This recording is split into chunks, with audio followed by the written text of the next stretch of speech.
सर्वप्रथम तर माझ्या सर्व स्वामी भक्तांना गुढीपाडव्याच्या मराठी नवीन वर्षाच्या खूप खूप शुभेच्छा.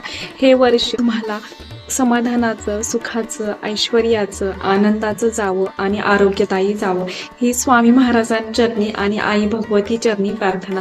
तर आजपासूनच चैत्र नवरात्रीला सुरुवात झालेली आहे, रामनवरात्रीला सुरुवात झालेली आहे. त्याचबरोबर बघा, आपल्या ब्रह्मांड नायकाचा उद्या प्रकट दिन आहे. तर याच निमित्ताने स्वामी महाराजांची मूर्ती असेल तर स्वामी महाराजांच्या मूर्तीवरती अभिषेक करायचा आहे.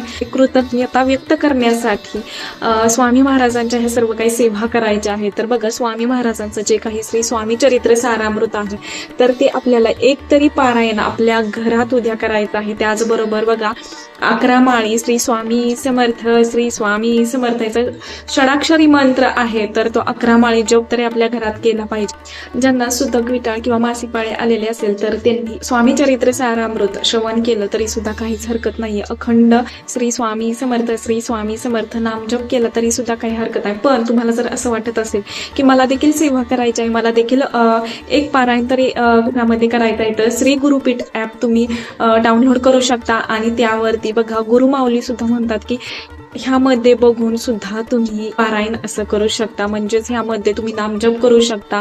त्याचबरोबर जे काही स्वामी महाराजांचं स्वामी चरित्र सारामृत आहे तर ते सुद्धा बघून तुम्ही नक्कीच पठण करू शकता. श्री स्वामी समर्थ.